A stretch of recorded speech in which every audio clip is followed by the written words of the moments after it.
The sound of skin slapping against skin echoed through the marble hallway as Adaora Okafor's Louboutin heels clicked against the cold floor of her Banana Island mansion. She had returned early from her business trip to Dubai, eager to surprise her husband of 15 years with news of the multi-million naira contract she'd just secured for their construction company. What she found instead made her blood freeze in her veins. Through the crack in their bedroom door, she watched her husband Emeka's muscular frame moving rhythmically above a woman whose face she couldn't see. But she didn't need to see the face. The designer handbag thrown carelessly on the floor, the familiar laugh that had echoed through her own dinner parties, told her everything she needed to know. Her best friend, her business partner, her children's godmother, Chioma. Oh God, Emeka, yes. Chioma's voice cut through the air like a blade through Adaora's heart. What would you do if you walked in on this? Hit like if you've been betrayed, and comment below where you're watching from. Adaora's hands trembled as she pulled out her phone, the device shaking so violently she could barely focus the camera. But she managed it. 3 minutes of footage that would change everything. The betrayal wasn't just emotional, it was financial. Chioma had access to their company accounts, their client lists, their entire empire built over 2 decades of marriage. She stepped back, her designer dress rustling against the wall. How long had this been going on? How many times had Chioma sat at her dinner table, played with her children, Kemi and Chidi, while planning to destroy their family? Adaora's mind raced. She was a successful businesswoman, the daughter of Chief Aku, who had taught her that in Lagos, you either eat or get eaten. She had built her reputation on being 10 steps ahead of everyone else in the boardroom. But she hadn't seen this coming. The couple in the bedroom grew louder, more reckless. 15 years of marriage, and Emeka had never touched her with such passion. She backed away, her breath coming in short gasps. At 42, Adaora had thought she had life figured out. She had the perfect marriage, the perfect business, the perfect home in Nigeria's most exclusive neighborhood. Now, she realized she had been living a lie.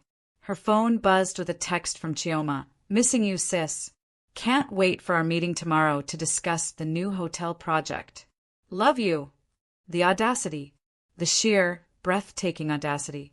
Adaora quietly made her way to her home office, her sanctuary filled with awards and photographs of business achievements. But now, surrounded by the evidence of her success, she felt like a fool. How had she been so blind? She opened her laptop and began scrolling through bank statements, email correspondence, anything that might reveal how deep this betrayal went.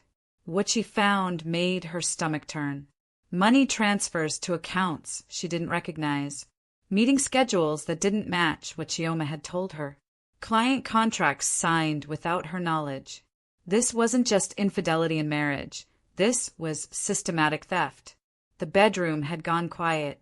Adaora heard the shower running, followed by hushed voices. They were cleaning up, preparing to continue living their double lives. But not anymore. She quickly copied files to a secure drive, her business instincts kicking in despite the emotional chaos. If Chioma thought she could manipulate and steal from the daughter of Chief Aku, she had another thing coming. Footsteps echoed down the hallway. Adaora minimized her windows and pretended to review contracts as Emeka appeared in the doorway, his hair still damp, wearing the cologne she'd bought him for their anniversary.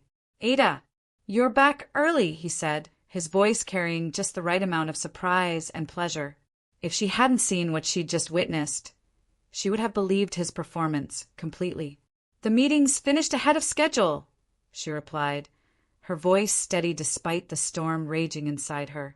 "I thought I'd surprise you." He walked over and kissed her forehead, the same lips that had been all over Chioma just minutes ago. Adaora fought the urge to pull away. "How did the Dubai deal go?" he asked, settling into the chair across from her desk. "Better than expected. We're looking at a 40 million naira profit." She watched his eyes light up with greed, the same greed that had probably made him vulnerable to Chioma's manipulations. "That's incredible, baby." We should celebrate. Yes, Adaora said, her smile not reaching her eyes. We should definitely celebrate. Her phone rang, Chioma's name flashing on the screen. Emeka didn't even flinch. How many times had his mistress called while they were together? How many family dinners had she attended, knowing what she was doing behind closed doors? I should take this, Adaora said, accepting the call. Ada, I was just thinking about you. Are we still on for tomorrow's meeting? I have some exciting updates about the hotel project. Adaora met Emeka's eyes as she responded, absolutely. I can't wait to hear what you've been working on. After hanging up, she turned back to her husband. Chioma seems very excited about tomorrow. She's been putting in a lot of extra hours lately, Emeka said, and Adaora had to admire his composure. Very dedicated to the business. Yes, Adaora nodded slowly. Very dedicated indeed. That night, as Emeka slept soundly beside her, Adaora stared at the ceiling, her mind already 3 steps ahead. She had built an empire from nothing, navigating the complex world of Nigerian business as a woman in a man's industry. She hadn't gotten where she was by being naive or forgiving. If Chioma and Emeka wanted to play games, she would show them how the game was really played. But first, she needed to know exactly how deep this betrayal went, and she needed to protect her children from the fallout that was coming. Because if there was one thing Chief Aqua's daughter knew how to do, it was win. Don't forget to like, subscribe, and turn on notifications for more gripping stories like this. What do you think Adaora should do first? Comment below. The next morning arrived with Lagos traffic and the familiar chaos of breakfast preparation. Adaora moved through her routine with mechanical precision, packing lunch for 14-year-old Kemi and 16-year-old Chidi, while her mind calculated the destruction of her marriage down to the last detail. "Mummy, you're burning the eggs," Kemi observed, sliding her school blazer over her uniform. Adaora snapped back to reality, quickly removing the pan from heat. "Sorry, darling. Mummy's just thinking about work." "You're always thinking about work," Chidi mumbled, grabbing his backpack. At 16, he had inherited his father's height and his mother's sharp intelligence, though lately he'd been distant, spending more time with friends than family. "Someone has to keep this family running," Adaora replied, the words carrying more weight than her children could understand. Emeka appeared in the kitchen, straightening his tie with the same hands that had touched another woman less than 18 hours ago. "Good morning, family," he announced cheerfully, kissing Kemi's forehead and ruffling Chidi's hair. The perfect father, the loving husband. "I have late meetings today," he told Adaora, not quite meeting her eyes. "Might not be home until after 10. Another lie to add to the collection. "Of course, darling. Important client. You know how it is. Business never sleeps in Lagos." After the children left for their private school in Victoria Island and Emeka departed for what she now knew was another day of deception, Adaora sat in her kitchen surrounded by the remnants of domestic normalcy. But beneath the surface, she was planning war. Her phone rang, her father. "Ada, how are things with the family?" Chief Aqua's voice carried the authority of a man who had built his fortune from a single palm wine shop to owning half of Lagos Island. "Everything is fine, Papa. I didn't call to hear lies, my daughter. You sound like your mother did when she was planning something dangerous." Adaora smiled despite her pain. Chief Aku hadn't raised a daughter. He'd raised a strategist. "I may need your advice soon, Papa. When you're ready to talk, I'm here. But remember, in business and in life, never show your hand until you're ready to play it." After hanging up, Adaora dressed carefully for her meeting with Chioma. She chose a deep blue ochre dress that commanded respect, paired with the diamond earrings Emeka had given her for their 10th anniversary. If she was going to confront her betrayer, she would do it looking like the queen she was. The meeting was scheduled at their office in Victoria Island. A gleaming tower that housed Okafor Construction Limited. Adaora arrived first, settling into the conference room where she and Chioma had planned their rise to become one of Lagos' most successful female business partnerships. How naive she had been to trust friendship in a city where loyalty was bought and sold like commodities. Chioma arrived 15 minutes late, as always, but today her tardiness felt like a calculated insult. She swept in wearing a new designer outfit that Adaora didn't recognize.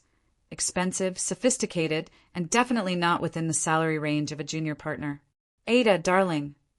Chioma embraced her with the same warmth she'd shown for the past 5 years. "You look radiant. Dubai must have agreed with you." "It was very enlightening," Adaora replied, studying her former friend's face for any sign of guilt. There was none, only the practiced smile of a woman comfortable with deception. They settled into their chairs, the Lagos skyline stretching endlessly beyond the floor-to-ceiling windows. Once, this view had represented everything they were building together. Now it felt like a monument to her stupidity. "So," Chioma began, pulling out a folder thick with documents, "I have exciting news about the hotel project." For the next hour, Adaora listened as Chioma outlined plans that should have required her approval, contracts that had been signed without her knowledge, and financial projections that didn't match their actual accounts. The betrayal was even more extensive than she'd imagined. "The investors are very excited," Chioma concluded. "They specifically requested to work with me on the interior design aspects." "Interesting," Adaora said slowly. "And when did you meet with these investors?" "Last week, while you were preparing for Dubai. I didn't want to bother you with the details." Another lie. Adaora had checked the office logs that morning. Chioma had been using the conference room for private meetings for months, always when Adaora was traveling or busy with other projects. "These projections seem very optimistic," Adaora continued, flipping through the documents. "Almost too good to be true." Chioma's smile flickered for just a moment. "Well, you always said I was overly ambitious." "Yes, I did." Adaora leaned back in her chair. "Tell me, Chioma, do you think friendship and business mix well?" "Of course. Look at us. We're proof it can work beautifully." "Are we?" Adaora's voice remained pleasant, conversational. "Because I've been thinking lately about trust, about loyalty, about what happens when someone you trust completely betrays that trust." Chioma shifted uncomfortably. "That's rather philosophical for a business meeting." "Is it?" Adaora pulled out her phone and scrolled to the photos she'd taken the night before. "I find business is often very personal, don't you?" The color drained from Chioma's face as she recognized the images on the phone screen. "Ada, I can explain." "Please do." Adaora's voice was ice-cold now, all pretense abandoned. "Explain how my best friend, my business partner, my children's godmother, has been fucking my husband in my own bed while stealing from my company." Chioma's composure cracked completely. "It's not what you think. It's exactly what I think." Adaora stood up, towering over the woman who had destroyed her family. "The question now is, what am I going to do about it?" "Ada, please let me explain. It just happened. We never meant." "Never meant what?" "To fall in love. To steal from me. To laugh at me behind my back while I trusted you with everything." Adaora's voice rose with each word. "Which part was accidental, Chioma?" Tears streamed down Chioma's face, but Adaora felt no sympathy. This woman had sat at her dinner table, played with her children, and planned her destruction with every smile. "You have two choices," Adaora continued, her business instincts taking over. "Choice 1. You resign from the company immediately, sign over your shares, and disappear from our lives forever. I keep the photos to myself, and you get to keep your reputation intact." "And choice 2." Adaora smiled, and it was not a pleasant expression. "Choice 2. I destroy you both so completely that Lagos will remember your names as cautionary tales." But before Chioma could respond, Adaora's phone rang. "Chitty's school. Mrs. Okafor?" I'm afraid there's been an incident with your son. As Adaora listened to the principal describe how Chitty had been caught selling drugs on school grounds, she realized that her family's betrayal ran deeper than adultery and theft. Her son, her brilliant, beautiful son, was destroying his own life, and she had been too focused on business to notice. The game had just become much more complicated. The drive to Chitty's school felt endless, even with Lagos traffic parting before Adaora's Mercedes like the Red Sea. Chioma's tear-streaked face had been left behind in the conference room, along with any pretense that this domestic betrayal could be handled quietly. Now her 16-year-old son was facing expulsion from one of Lagos' most prestigious schools for dealing drugs, and Adaora felt the carefully constructed walls of her perfect life crumbling around her. St. Gregory's College occupied several acres in Victoria Island, its manicured lawns and colonial architecture a testament to Nigeria's elite educational system. Adaora had paid nearly 2 million naira annually to give her children the best possible start in life. Apparently, it hadn't been enough. Principal Matthews, a stern British expatriate who'd spent 20 years in Nigerian private schools, greeted her with the grave expression reserved for parents of problem children. "Mrs. Okafor, thank you for coming so quickly. Please sit down." Adaora remained standing. In business negotiations, she never gave up the psychological advantage of height. "Tell me exactly what happened." "Your son was caught selling marijuana to younger students during lunch break. This isn't his first incident. We've had concerns about his behavior for several months." "Several months?" Adaora's voice was dangerously quiet. "And you're just informing me now." "We sent letters home, Mrs. Okafor. Called your office multiple times. The responses we received indicated that both you and your husband were aware of our concerns." The blood drained from Adaora's face. Emeka had been handling school communications for the past year, claiming he wanted to be more involved in their children's education. Another lie in an ever-growing collection. "Where is my son now?" "In my office, with the substances we confiscated." "Mrs. Okafor, I need to be clear. St. Gregory's has a zero-tolerance policy for drug dealing. Chitty is facing immediate expulsion." Adaora closed her eyes, feeling the weight of her failures as a mother crushing down on her. She had been so focused on building their business empire that she'd missed her son's descent into criminality. "I want to see him." Chitty sat slumped in a chair outside the principal's office, his school blazer rumpled, his usually proud posture defeated. At 16, he looked like a stranger to his mother, older, harder, carrying secrets she hadn't known existed. "Chitty." He looked up, and Adaora saw fear flicker across his features before being replaced by defiance. "Mummy, I can explain." Later, she turned to Principal Matthews.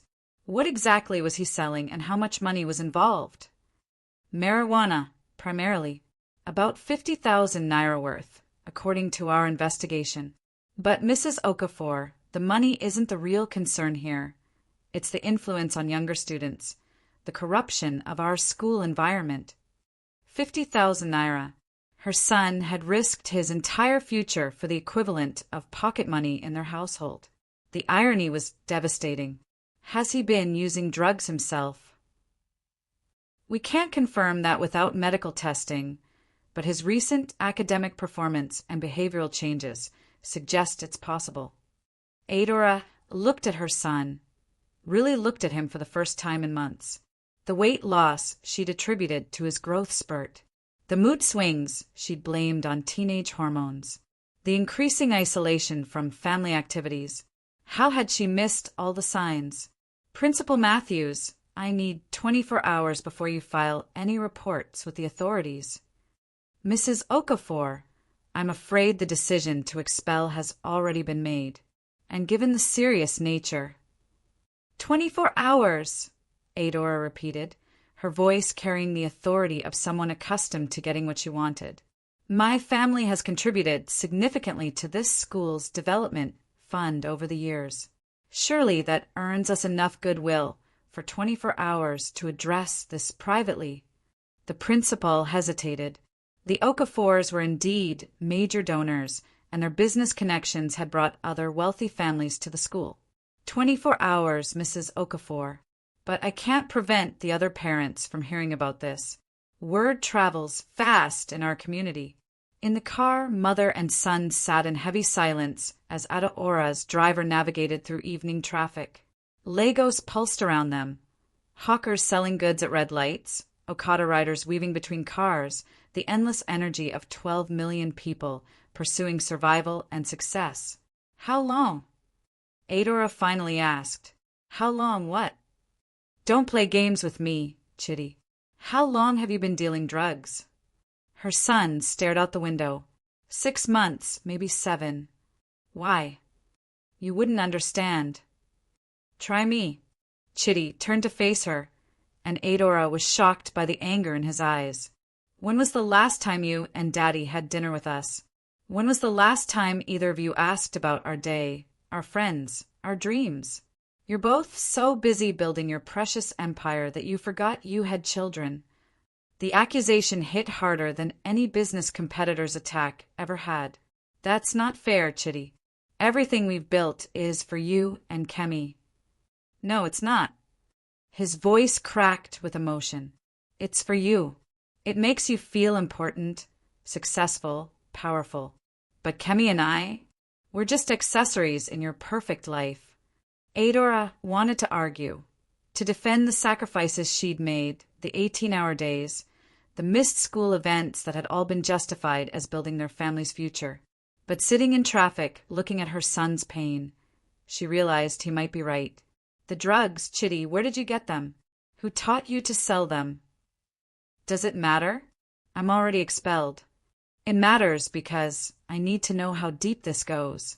Are you using? Are you addicted? Are you in danger? For a moment, his teenage bravado cracked, and she saw the scared little boy beneath the defiant exterior. I'm not addicted, Mummy. I swear. I was just angry. And someone offered me a way to make money, to feel important, to matter. You matter to me, Chitty. You matter more than any business deal or contract. Do I?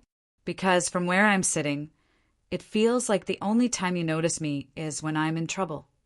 They pulled into their compound, past the security gates and manicured gardens that proclaimed the Okafor success to anyone who cared to look. But tonight, their mansion felt like a monument to misplaced priorities. Emeka's car was already in the driveway. Does Daddy know about the drugs? Adaora asked. Chitty's silence was answer enough. As they walked toward their front door, Adaora realized that her son's drug dealing and her husband's infidelity might be connected by more than timing. In families built on lies, children often become casualties of their parents' deceptions. The question now was whether she could salvage anything from the wreckage of her perfect life, or whether she would lose everything while trying to save it. Inside the house, voices drifted from the kitchen. Emeka's laugh, followed by a woman's giggle. Chioma was in her kitchen. Again, what do you think of Chitty's rebellion? Are children always casualties of their parents' mistakes? Comment your thoughts below, and don't forget to subscribe for the next chapter. The sound of laughter died the moment Adaora and Chitty entered the kitchen. Chioma stood at the island counter, apparently helping Kemi with homework, while Emeka prepared what looked like his famous jollof rice, a dish he'd learned from his mother and rarely cooked except for special occasions, or for special people. Ada, perfect timing, Emeka called out cheerfully, as if he hadn't just been caught playing house with his mistress. Chioma offered to help with the children's homework, since she was in the neighborhood. How convenient, Adaora replied, her voice deadly calm. She watched Chioma's face carefully, noting how the earlier tears had been replaced by fresh makeup and renewed composure. The woman was either remarkably resilient or completely shameless. Kemi looked up from her mathematics textbook, oblivious to the adult tensions swirling around her.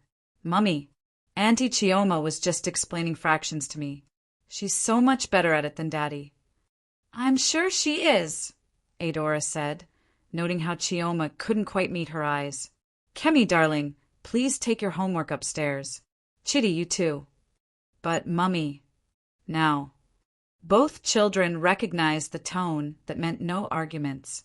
As they gathered their things, Adaora noticed how Chidi avoided looking at his father entirely. Whatever connection existed between her son's troubles and her husband's betrayal, it ran deeper than she'd initially realized. Once they were alone, the kitchen fell into tense silence. Chioma fidgeted with her jewelry, expensive pieces that definitely hadn't come from her junior partner's salary. Emeka continued stirring his rice as if nothing had happened. His casual attitude more insulting than outright hostility would have been. "Chioma," Adaora said finally, "I thought we agreed you would think about our conversation today and give me your decision tomorrow." Yes, but Emeka called and said you'd had some family emergency. I thought maybe I could help." How thoughtful. Adaora moved to the wine cabinet, pouring herself a generous glass of their best Cabernet Sauvignon, a bottle that cost more than most Lagos families earned in a month. "Tell me, how long have you been helping my husband with family matters?" The question hung in the air like smoke from a cooking fire. Emeka finally stopped stirring and turned around, his handsome face arranged in an expression of confused innocence. "Ada, what's wrong? You're acting strange." "Am I? I thought I was acting like a woman who'd just discovered her husband and business partner have been conspiring against her." Chioma's wine glass slipped from her fingers, shattering against the marble floor in an explosion of crystal and red wine that looked disturbingly like blood. "Ada, please." "Please what? Please pretend I didn't see you two fucking in my bed yesterday. Please pretend I haven't discovered the money transfers, the secret meetings, the systematic theft of my business." Emeka's facade finally cracked. "You were spying on us." "I was protecting my interests, which apparently is something I should have started doing years ago." Adaora set down her wine glass with deliberate precision. "The question now is, how do we handle this situation moving forward?" "Ada, you're being dramatic," Emeka said, but his voice lacked conviction.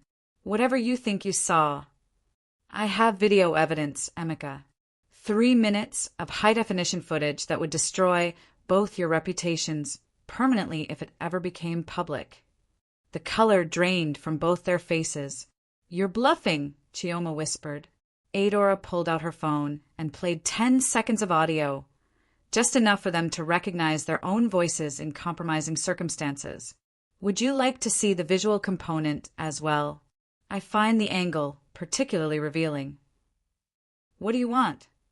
Emeka asked, all pretense abandoned now. "I want honesty. For once in 15 years of marriage, I want complete honesty about everything." What followed was the most brutally honest conversation of Adaora's adult life. The affair had been going on for 8 months, beginning during a business trip to Abuja where alcohol and hotel rooms had provided the perfect setup for betrayal. But it hadn't just been about sex. It had been about power, about Chioma's ambition to become a full partner in the company, about Emeka's resentment over Adaora's success. "You make me feel small," Emeka admitted, his voice hollow. "Everything you touch turns to gold, and I'm just there. The husband of the great Adaora Okafor. So you decided to steal from me with my best friend." "It wasn't stealing," Chioma protested. "Those projects were legitimate. With forged signatures and unauthorized contracts, money transferred to accounts I knew nothing about, meetings with investors who were told I was retiring from active management." The depth of their betrayal was staggering. They hadn't just been having an affair. They'd been systematically positioning themselves to push her out of her own company. "How does Chidi fit into this?" Adaora asked. "Chidi." Emeka looked genuinely confused. "What about Chidi?" "My son was expelled from school today for dealing drugs. But you already knew that, didn't you? Because you've been handling all school communications for the past year." The guilt that flashed across Emeka's face told her everything she needed to know. You knew he was in trouble, and you said nothing. You were so busy planning my destruction that you let our son destroy himself. Ada, I swear, I was trying to handle it quietly. I thought if I could get him counseling, get him straightened out, you'd never have to know. Get him straightened out? He's been dealing drugs for 7 months. 7 months, while you were playing house with your mistress instead of being a father. The sound of footsteps on the stairs interrupted their confrontation. Kemi appeared in the doorway, her young face troubled. Mummy, Daddy, why are you shouting? And why is Chitty crying in his room? The 3 adults stared at the 14-year-old girl, each realizing that their adult failures were destroying the innocence of children who deserved better. Everything is fine, baby, Adaora said, forcing her voice to remain calm. Daddy and I are just discussing business. It doesn't sound like business, Kemi said, her intelligence evident despite her youth. And why did Auntie Chioma break the wine glass? Did something bad happen? Before anyone could answer, Adaora's phone rang. The caller ID showed Chief Aqua's number. Papa. Ada, turn on the news. Channel 7. Now. With growing dread, Adaora reached for the television remote. The evening news was just beginning, and the lead story made her blood run cold. Breaking news tonight. Allegations of financial impropriety at one of Lagos' most successful construction companies. Sources close to Okafor Construction, Ltd. suggest that millions of naira in client funds may have been misappropriated. The reporter continued speaking, but Adaora couldn't hear over the roaring in her ears. Someone had leaked information about their company's internal problems to the press. Someone who knew enough details to make the allegations credible. Someone who wanted to destroy her completely. As the news report continued, detailing supposed evidence of embezzlement and fraud at Okafor Construction, Adaora realized that the game had changed again. This wasn't just about infidelity and betrayal anymore. This was war. The emergency board meeting convened at 7 a.m. in the gleaming conference room where just 2 days earlier, Adaora had confronted Chioma about her betrayal. Now she faced 6 board members whose expressions ranged from concerned to openly hostile, with 3 major investors joining by video conference from London and Dubai. Ladies and gentlemen, Adaora began, standing at the head of the table in her most authoritative navy blue suit. I'm sure you've all seen the news reports. Let me be clear, these allegations are completely unfounded and appear to be part of a coordinated attack on our company's reputation. Board member Dr. Adelik, a 60-year-old banker who'd been with the company since its inception, leaned forward. Adaora, the reports are quite specific. Bank account numbers, transaction dates, specific project codes. This isn't idle gossip. Someone with inside knowledge is talking to reporters. Which is exactly why we need to identify the source and neutralize this threat quickly, Adaora replied. Our company has weathered challenges before. We'll weather this one too. With respect, interrupted Mrs. Fashola, representing their largest institutional investor.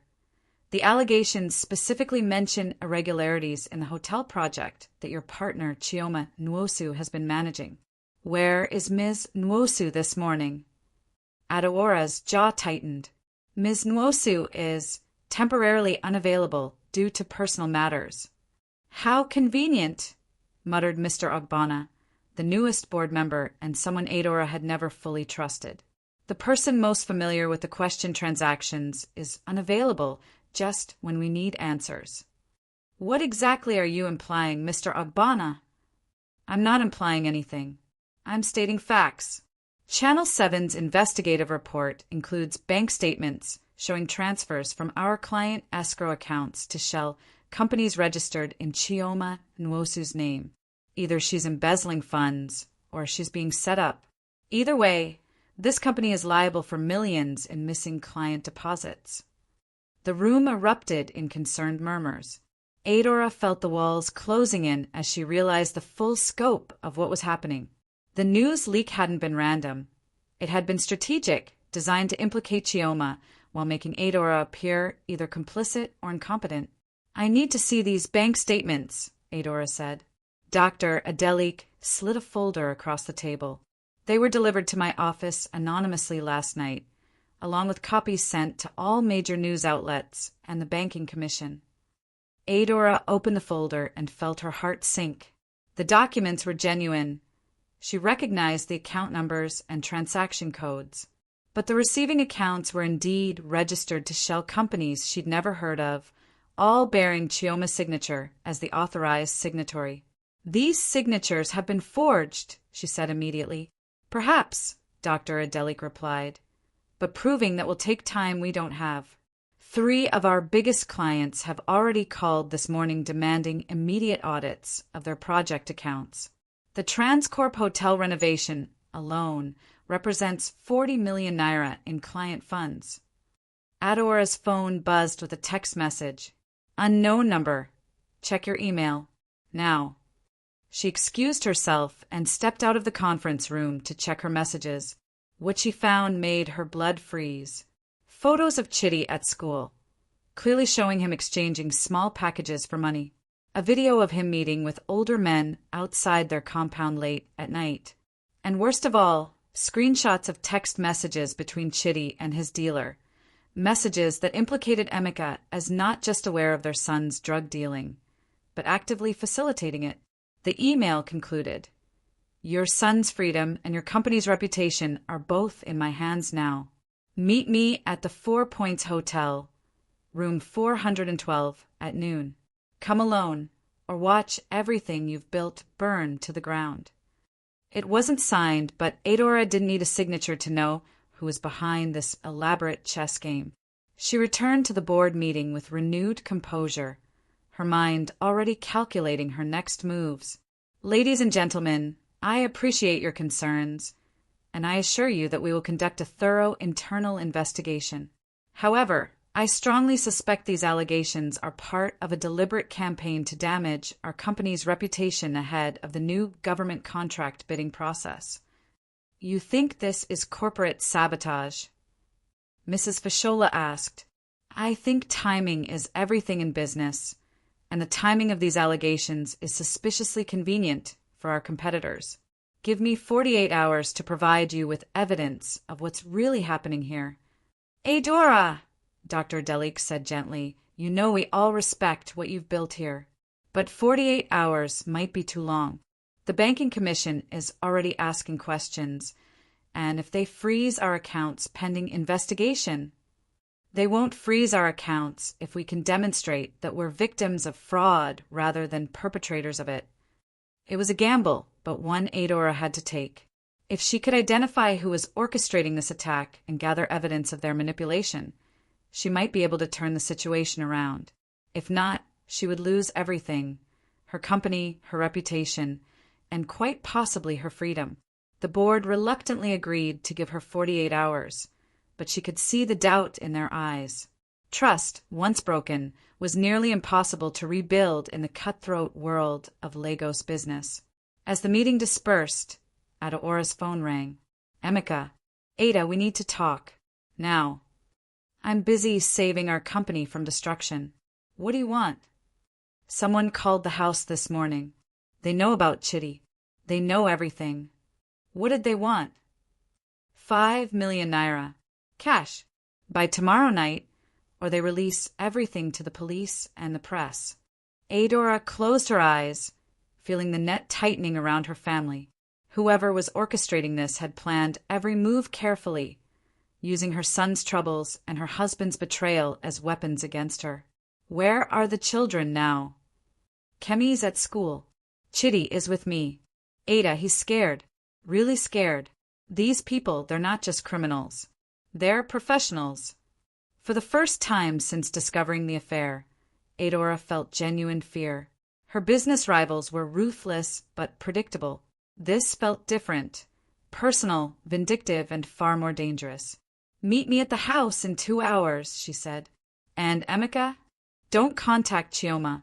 Don't trust anyone except family right now." "What about the meeting at noon?" Adaora paused. He knew about the hotel meeting. which meant he'd either seen her phone or received a similar message. "What meeting?" she asked carefully. "The one at 4 Points. Room 412. I got the same message you did." The game was becoming clearer now. Someone wanted them all in the same room at the same time. The question was whether it was for negotiation or elimination. As Adaora drove through Lagos traffic toward what might be the most important meeting of her life, she realized that everything she thought she knew about her family, her business, and her enemies was about to change. And she still had no idea who was really pulling the strings.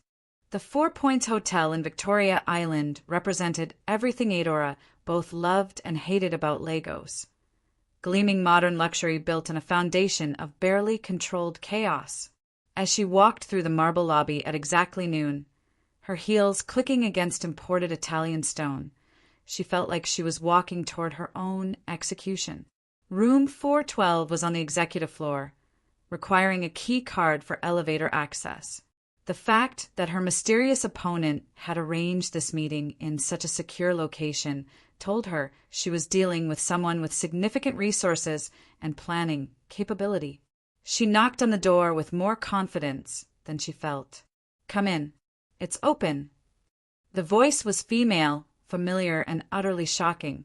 Adaora pushed open the door to find her younger sister, Ngozi, sitting calmly at a mahogany desk, laptop open, surrounded by documents and photographs that chronicled the destruction of everything Adaora held dear. "Hello, big sister." For a moment, Adaora couldn't speak. Ngozi looked exactly as she remembered. Elegant, poised, intelligent, but there was something harder in her eyes now, something that hadn't been there when she'd left Lagos 5 years earlier after their bitter falling out. "Ngozi." The name came out as barely a whisper. "You're supposed to be in London." "I was in London. Harvard MBA. 2 years at Goldman Sachs. Another 3 building my own investment firm. You know, all the things you told me I'd never accomplish when you threw me out of the company." The memory hit Adaora like a physical blow. 5 years ago, she discovered that Ngozi had been secretly negotiating to start her own competing construction firm, poaching clients and employees from Okafor Construction. The betrayal had felt devastating at the time, her own sister undermining everything she'd built. "You were stealing from me," Adaora said, finally finding her voice. "I was trying to build something of my own. But you couldn't stand the thought of anyone in the family succeeding without your permission, could you?" Ngozi gestured to a chair across from the desk. "Sit down, Ada. We have a lot to discuss. You're behind all of this. The news leaks, the forged documents, the threats against Chitty. I'm behind restoring justice to this family. You destroyed my career, my reputation, my relationships in Lagos. You made sure every major investor knew I was a thief who couldn't be trusted. Do you know what that did to my life?" Adaora remained standing, her mind racing through the implications.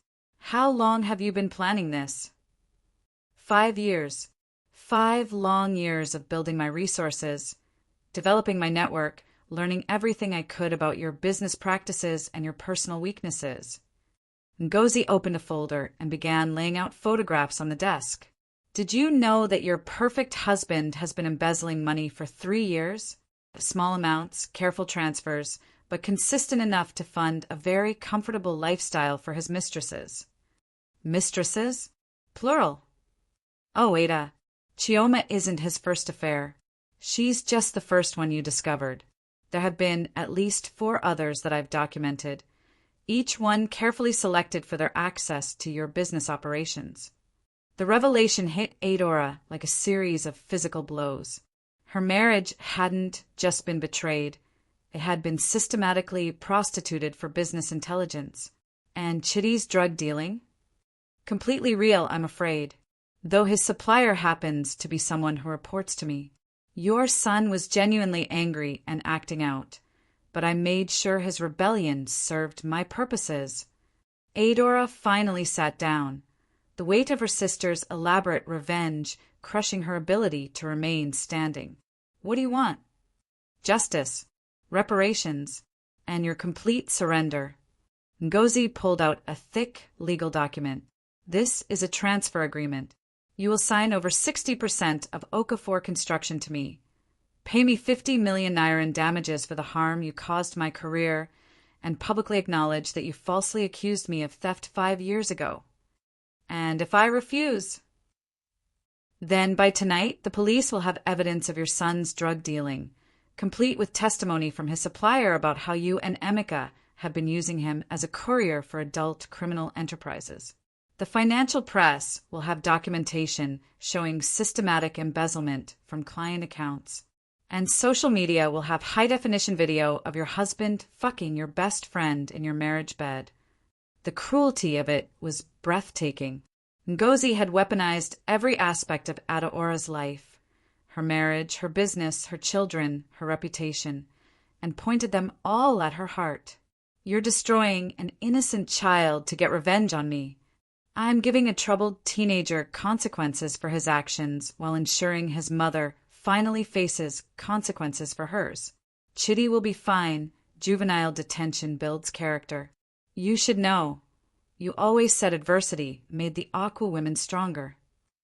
Papa will never forgive you for this. Ngozi's composure flickered for the first time. Papa chose sides 5 years ago when he supported your decision to destroy me. Now he'll see what it costs to bet against the wrong daughter. Adaora stared at the woman who shared her blood, her history, her father's eyes and their mother's stubborn intelligence. What happened to you, Ngozi? When did you become so cold? I became what you made me, Ada. You taught me that family loyalty was conditional, that success was more important than relationships, that power justified any means necessary. I'm simply applying your lessons more effectively than you ever did. The hotel room fell silent except for the hum of air conditioning and the distant sounds of Lagos traffic far below. Adaora looked at the legal documents that would essentially end her career and her independence, then at her sister's implacable expression. How long do I have to decide? You have until 6 p.m. today. At 6:01, if you haven't signed and transferred the money, every piece of evidence I've collected goes public simultaneously. Adaora stood up, her mind already working on alternatives, escape routes, counterattacks. But for the first time in her adult life, she couldn't see a way out that didn't involve losing something irreplaceable. There's one more thing, Ngozi said as Adaora reached the door. Emeka doesn't know I'm your sister. As far as he's concerned, I'm just a foreign investor who's been monitoring your company. If you tell him the truth, the deal is off and everything goes public immediately. Adaora paused with her hand on the doorknob. Why? Because I want him to choose sides without knowing which side is family. When he betrays you to save himself, and he will, I want you to see that even your husband values self-preservation over loyalty to the woman he supposedly loves. As Adaora left the hotel room and walked toward the elevator, she realized that her sister's revenge was more sophisticated than simple business destruction. Ngozi wanted to prove that Adaora's entire life had been built on illusions, that her marriage was fake, her friendships were transactional, and her success was ultimately meaningless. The question now was whether those accusations were true, and whether Adaora had enough fight left to prove them wrong. Her phone buzzed with a text from Chief Aqua, my office. 1 hour. Come alone. Apparently, the war for the Aqua family legacy was just beginning. What do you think of family betrayal versus outsider betrayal? Is blood really thicker than water? Share your thoughts in the comments and hit that subscribe button for more shocking twists. Chief Aqua's office occupied the entire top floor of a building he'd owned since the 1980s, overlooking Lagos Harbor, where he'd first learned to trade palm wine for British pounds. At 72, her father remained an imposing figure, tall, dignified, with the kind of quiet authority that made even Lagos' most powerful men speak carefully in his presence. He was waiting for Adaora in his private study, surrounded by photographs documenting 5 decades of business achievements and family milestones. The irony wasn't lost on her that she might be about to disappoint the man who'd taught her everything about success and honor. Sit down, Ada. Chief Aku's voice carried the weight of exhaustion, and for the first time in her memory, her father looked his age. The morning newspapers were spread across his massive mahogany desk, each one featuring some variation of the story about Okafor Construction's alleged financial improprieties. Papa, I can explain. Can you? Because right now, my daughter, I'm struggling to understand how the child I raised to value integrity above profit has managed to create this level of scandal. The disappointment in his voice cut deeper than any business loss ever could.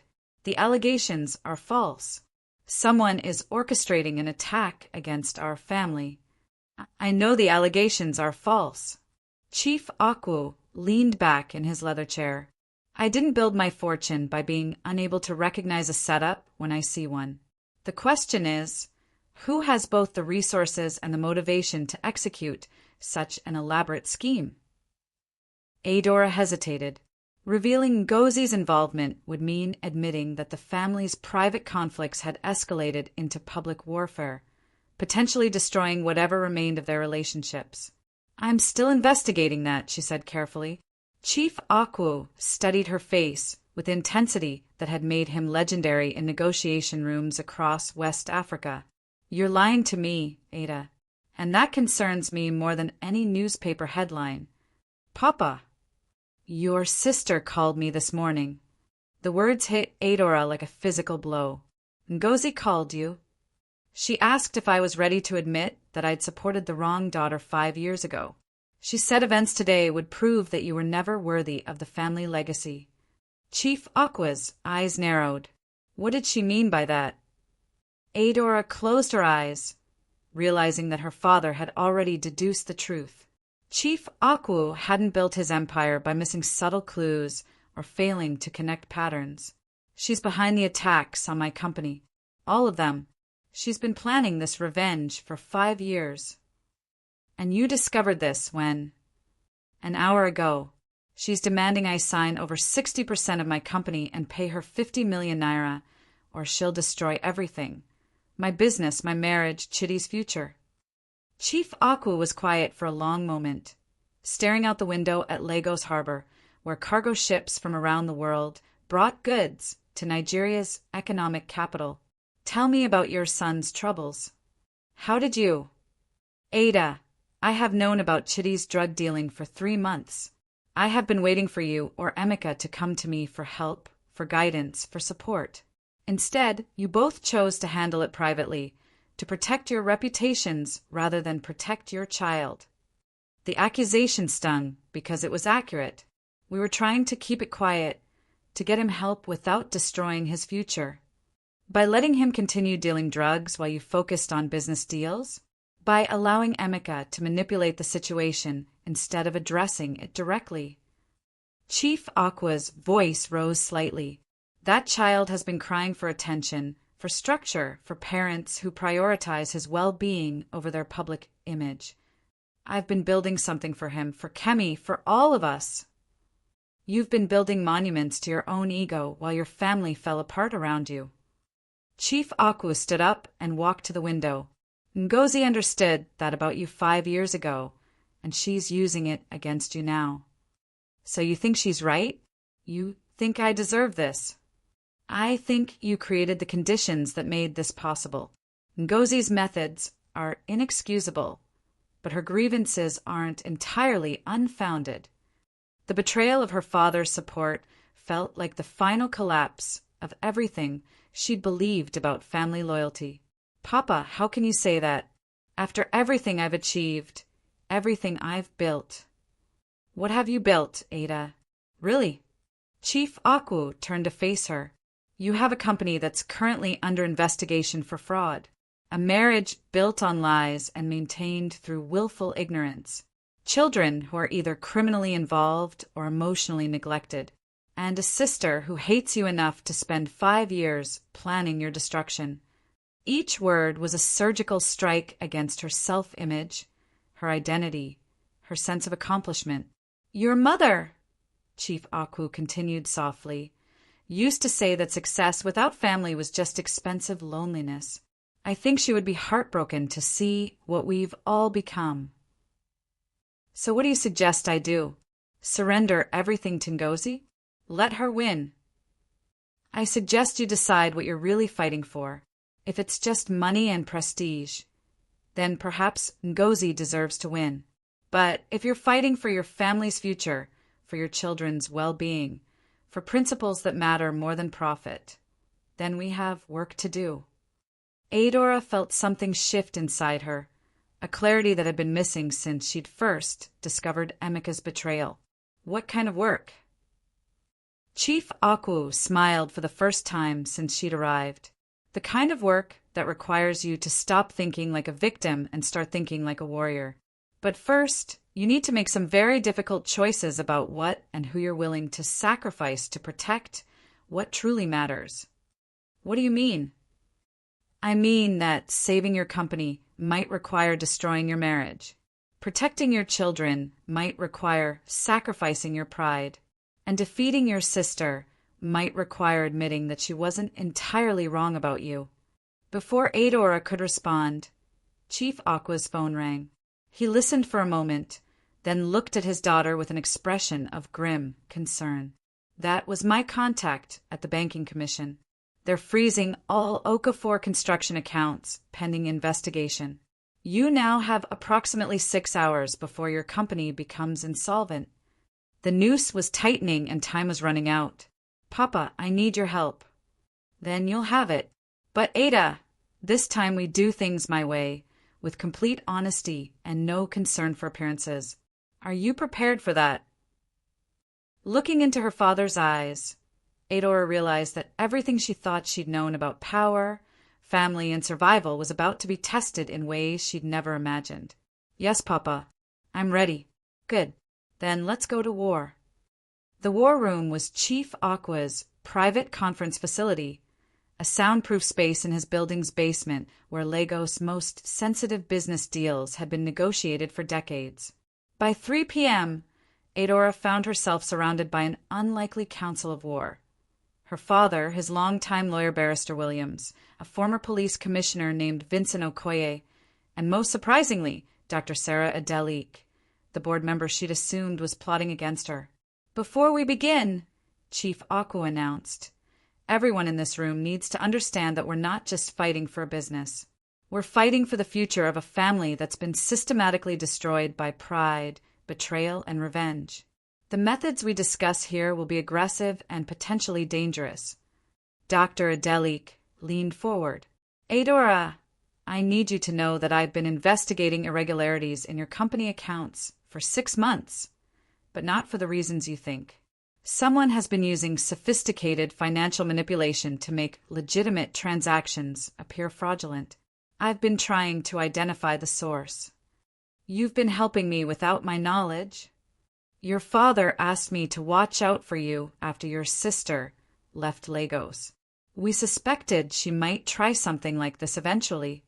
Adaora turned to Chief Okwu in shock. You knew Ngozi was planning revenge. I knew she was hurt and angry enough to be dangerous. I didn't know the extent of her planning or the sophistication of her methods. He activated a wall-mounted screen that displayed a complex organizational chart. What we've discovered in the past 6 hours is that your sister hasn't just been planning revenge. She's been building a criminal enterprise. The chart showed connections between shell companies, offshore accounts, drug suppliers, private investigators, and media contacts, all traced back to a London-based investment firm called Okwu Holdings Ltd. She named her company after our family? Adaora asked. She never stopped considering herself part of this family, Barrister Williams explained.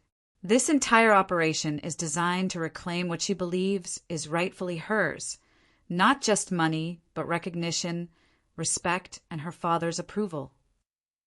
Former Commissioner Okoye pulled out a folder thick with surveillance photographs.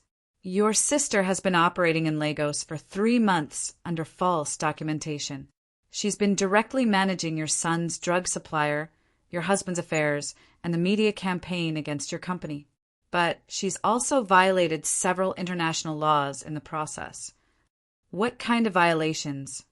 Money laundering, immigration fraud, extortion, and conspiracy to distribute controlled substances.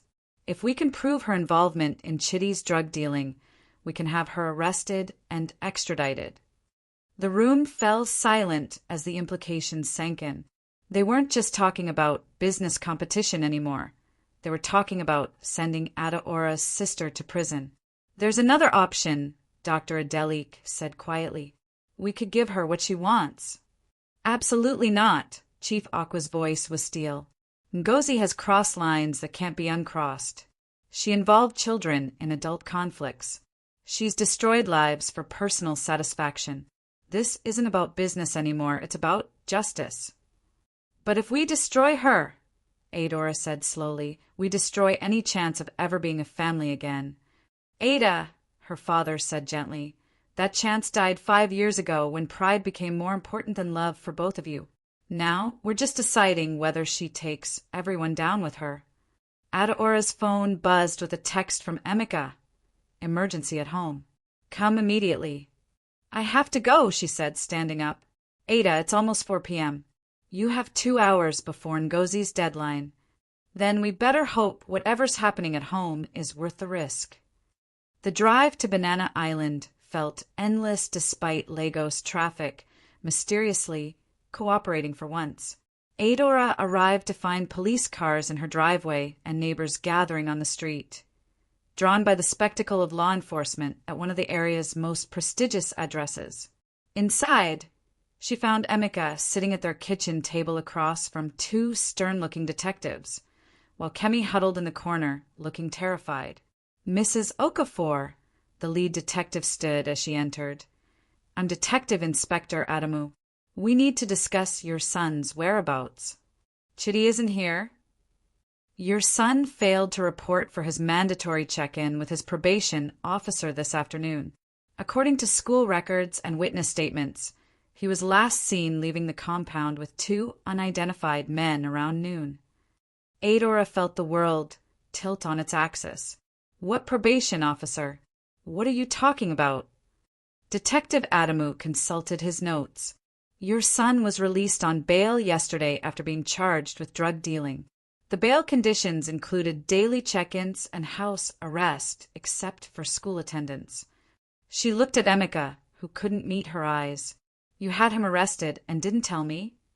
I thought I was protecting him, Emeka said miserably.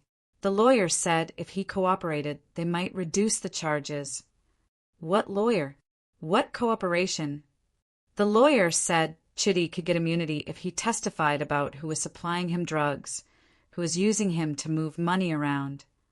The pieces fell into place with horrifying clarity. Ngozi had arranged for Chitty's arrest, knowing that Emeka would try to handle it secretly.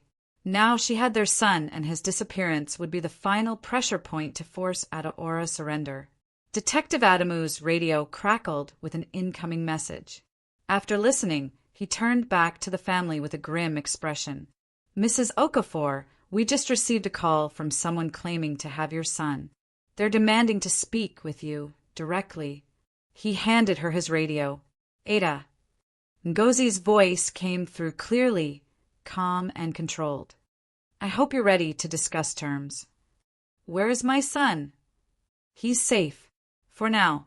But his safety depends entirely on your cooperation over the next 2 hours. Ngozi, he's just a child. He's a child who's been dealing drugs for 7 months, while his parents ignored his cries for help. I'm simply ensuring he faces appropriate consequences for his actions. What do you want? The same thing I wanted this morning, except now the price has gone up. 70% of the company, 75 million naira, and a public confession of your crimes against me 5 years ago.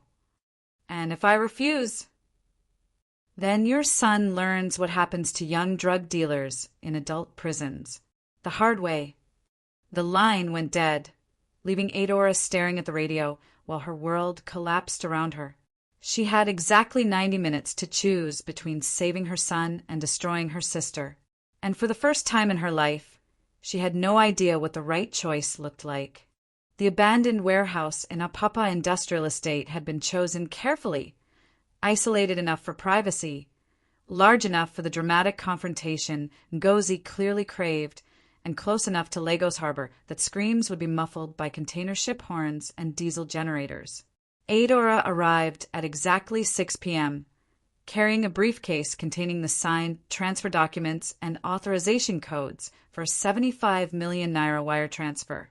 Behind her, hidden in carefully positioned vehicles, Chief Akwa's security team and Commissioner Okoye's backup officers waited for her signal. The warehouse door stood slightly open, revealing nothing but darkness beyond. "Come in, Ada, and come alone, or your son pays for your disobedience." Ngozi's voice echoed from somewhere inside the cavernous space. Adaora stepped through the doorway and immediately spotted Chidi tied to a chair near the center of the warehouse, flanked by two muscular men who looked like they'd stepped out of Nollywood's most violent action films.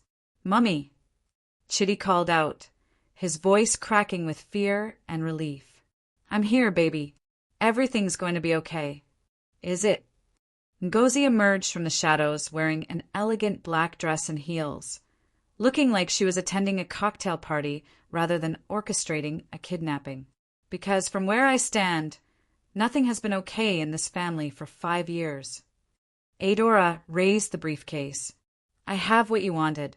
The company transfers, the money, the public confession. Let my son go." "Not quite yet. First, I want you to understand something." Ngozi gestured, and one of her men wheeled a large television screen into view. "I want you to see exactly what kind of people you've been protecting all these years." The screen flickered to life, showing security footage from various locations around Lagos. Emeka meeting with different women in hotel rooms.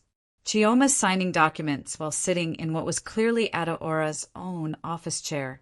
And most devastatingly, Emeka counting money while speaking animatedly to a man Adaora recognized as one of Lagos' most notorious drug dealers. "Your husband hasn't just been cheating on you, Ada. He's been laundering drug money through your construction accounts for 3 years.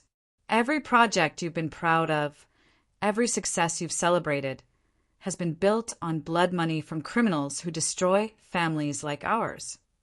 "You're lying." "Am I?" Ngozi signaled, and another man brought out a second chair, forcing someone else into the light. Emeka stumbled forward, his hands zip-tied behind his back, his face bruised from what had clearly been a violent abduction. "Tell your wife the truth, Emeka. Tell her about the Lagos Island cartel. Tell her about the money you've been moving for them. Tell her how you've been using your own son as a courier because children get lighter sentences." Emeka looked at Adaora with eyes full of shame and terror. "Ada, I'm sorry. I never meant for it to go this far. It started small, just a few favors for some businessmen. But then they had evidence, and they threatened to hurt you and the children if I didn't cooperate. You've been laundering drug money through our company for 3 years. They said it was just moving money between legitimate businesses. I didn't know." "You didn't want to know," Ngozi interrupted, "because the money was too good, and your ego couldn't handle being married to a woman more successful than you." Adaora felt the last foundations of her life crumbling beneath her feet. Her marriage had been a lie. Her business success had been built on criminal activity. Her son had been turned into a drug dealer by his own father. "Why are you showing me this?" she asked her sister. "Because I want you to understand that I'm not the villain in this story. I'm the only person who cared enough about this family to uncover the truth and do something about it. By kidnapping children and destroying lives? By exposing corruption and demanding justice." Ngozi's composure finally cracked, revealing the pain and anger that had been building for 5 years. "Do you have any idea what it felt like to be branded a thief by my own sister? To have my reputation destroyed, my relationships ended, my future in Lagos eliminated, because you couldn't bear the thought of anyone else in this family succeeding?" "Ngozi, I made mistakes 5 years ago. You made choices, deliberate, calculated choices designed to eliminate me as competition. And now I'm making choices too. The sound of car doors slamming echoed from outside the warehouse. Ngozi smiled coldly. It seems your backup has arrived. Unfortunately for them, I've been planning this confrontation for months. Spotlights suddenly blazed from the warehouse rafters, illuminating armed men positioned throughout the building. Adaora realized with growing horror that she and her family had walked into a trap far more sophisticated than she'd imagined. You see, Ada, I don't just want your company and your money. I want your complete and utter surrender. I want you to kneel before me and beg forgiveness for what you did to my life. And if I do that, you'll let my family go? If you do that, I'll let you all live. But your husband will still face prosecution for his crimes. Your son will still go to juvenile detention for his drug dealing, and you'll still lose everything you've built through corruption and lies. Gunfire erupted outside the warehouse. Chief Aqua's security team engaging with Ngozi's men in a battle that sounded like a war zone. Time to choose, sister, Ngozi said, pulling a pistol from her purse. Your pride or your family's lives. What's it going to be? Adaora looked at her son's terrified face, her husband's shame, and her sister's implacable hatred. She thought about Chief Aqua waiting outside, probably orchestrating a rescue that might get everyone killed. And then she made a choice that surprised everyone, including herself. She knelt. I'm sorry, Ngozi. I'm sorry for what I did to you 5 years ago. I'm sorry for caring more about my success than your dreams. I'm sorry for being the sister you deserved instead of the enemy you needed. Ada, no, Chitty started to protest. And I'm sorry, Adaora continued, looking directly into Ngozi's eyes, for not realizing sooner that you were in so much pain that destroying our family seemed like the only solution.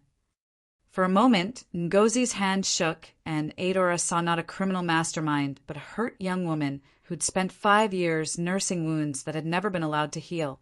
It's too late for apologies, Ngozi whispered. Maybe, but it's not too late for family. The warehouse fell silent except for the distant sound of sirens. Lagos police reinforcements were arriving, and the battle outside was shifting in law enforcement's favor. Choose, Ngozi, Adaora said softly. Revenge or redemption. Destroy us all, or let us rebuild what we broke together. Her sister's finger tightened on the trigger, and Adaora closed her eyes, preparing for whatever came next. The gunshot echoed through the warehouse like thunder, followed by the metallic clang of the weapon hitting concrete as Ngozi dropped the pistol, her hand shaking uncontrollably. The bullet had struck the floor inches from where Adaora knelt, leaving a crater in the cement that would mark this moment forever. I can't do it, Ngozi whispered, tears streaming down her face for the first time in 5 years. I spent all this time planning your destruction, but I can't pull that trigger. Not on my sister. The warehouse fell silent except for the distant sound of sirens, growing louder by the moment. Chief Aqua's voice boomed from outside, coordinating with Lagos police tactical units who had surrounded the building during the confrontation. Ngozi, it's over. Commissioner Okoye's amplified voice cut through the tension. Send out the hostages and surrender peacefully. One by one, Ngozi's hired men began laying down their weapons, the reality of their situation finally sinking in. They were criminals, not soldiers, and none of them were prepared to die for someone else's family revenge. Untie them, Ngozi said quietly to her remaining men. Untie my nephew and my brother-in-law. This ends now. As Chitty's restraints were cut away, he ran to his mother, wrapping his arms around her waist like he hadn't done since he was a small child. Mummy, I'm sorry. I'm so sorry about everything. We'll talk about it later, baby. Right now, we just need to get through this. Emeka stumbled forward, his face bruised and his spirit broken. Ada, there's so much I need to tell you. So much I need to explain. Not here, Emeka. Not now. The warehouse doors burst open as Chief Aku led a team of heavily armed police officers inside. Despite being 72 years old, he moved with the purposeful stride of a man who had navigated Lagos' most dangerous streets for 5 decades. "My daughters," he said simply, looking between Adaora and Ngozi. "What have we become?" Commissioner Okoye stepped forward with handcuffs, but Chief Akwu raised a hand to stop him. "Give me 5 minutes to talk to my family. Then you can do your job." The 3 generations of Akwus stood in the center of the warehouse, grandfather, daughters, and grandson, surrounded by the wreckage of years of accumulated pain, pride, and betrayal. "Papa," Ngozi said, her voice breaking, "I never meant for it to go this far.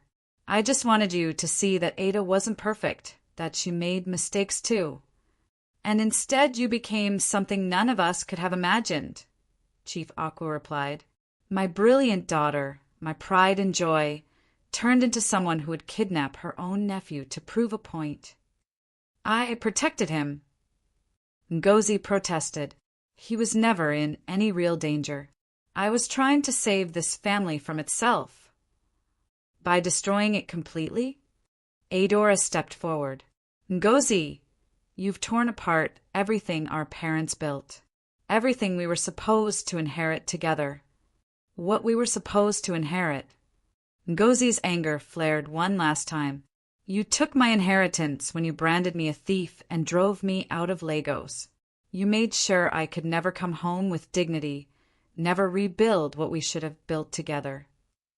Chief Akwu moved between his daughters, placing a weathered hand on each of their shoulders. "Stop, both of you. This pain you're carrying, this hatred, it's eating you both alive, and it's poisoning the next generation." He gestured to Chidi, who stood watching his family's destruction with the wide-eyed terror of a child caught in an adult war. "Look at what we've done to him. Look at what our pride and our inability to forgive has cost our family." Commissioner Okoye cleared his throat.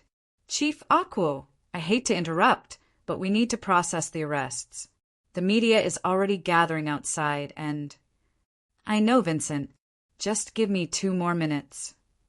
Chief Akwu turned to face both his daughters directly.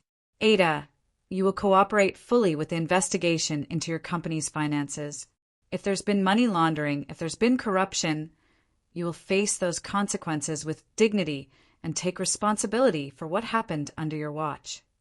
"Yes, Papa." "Ngozi, you will plead guilty to the charges against you. No games, no manipulation, no trying to justify what you've done. You will serve your time and use it to become the woman your mother would have been proud of." "Papa." "No arguments. This family's reputation has been built over 50 years of honorable business practices. It will not be destroyed by one daughter's thirst for revenge or another daughter's blind ambition."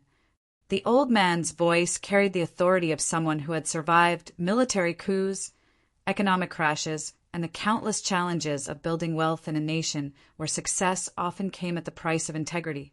"And both of you will begin the work of repairing what you've broken, not just between yourselves, but for Chidi and Kemi, who deserve better than parents and aunts who care more about winning than about family."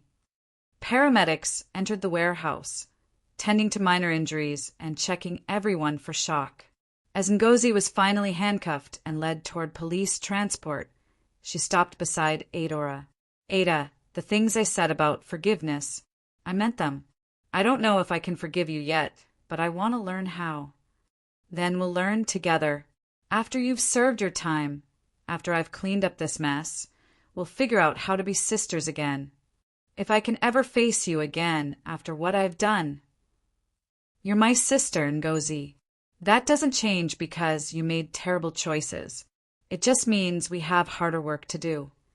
As the police convoy left the warehouse district, taking Ngozi toward a Lagos correctional facility, Adaora stood with her father and son watching the sunset paint Lagos harbor in shades of gold and crimson.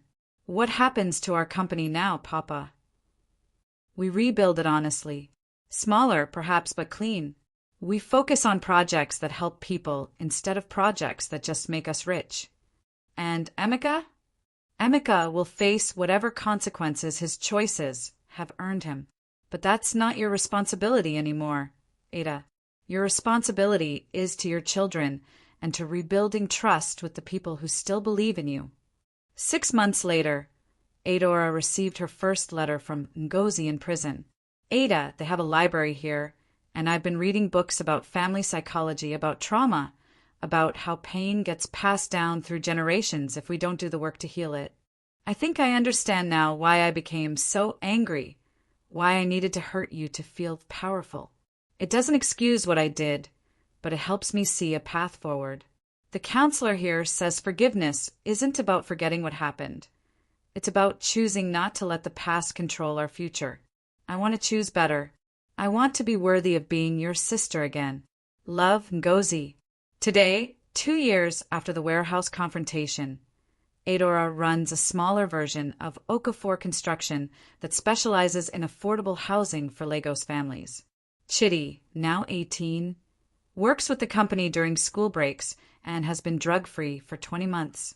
Kemi thrives in her studies and shows signs of inheriting the family's business acumen without the destructive pride. Emeka served 15 months for his crimes and now lives quietly in Abuja, where he works as a construction supervisor and sends regular support payments for his children. Their marriage officially ended, but they've learned to co-parent with respect, if not affection. Ngozi is scheduled for release next year. She's completed 2 university courses during her incarceration and has written detailed business plans for a social enterprise focused on helping young women avoid the mistakes she made. Chief Akwu, now 74, spends his mornings teaching Kemi about business and his afternoons visiting a granddaughter who's learning that strength comes not from never falling, but from always getting back up. The family legacy isn't what any of them had planned, but it's honest and it's theirs. And sometimes, in the complexity of modern African family life, that's enough. As Adaora often tells her children now, we thought we were smart until we learned that the smartest thing you can do is admit when you're wrong and work to make it right. What do you think about family forgiveness and second chances? Have you ever had to rebuild trust after betrayal? Share your thoughts in the comments below, and don't forget to subscribe to Stories by Tino for more powerful family drama. Hit that notification bell so you never miss our latest stories about love, betrayal, and redemption. And remember, no matter how broken your family feels, there's always hope for healing if you're willing to do the work. Until next time, stay strong and keep fighting for the people you love.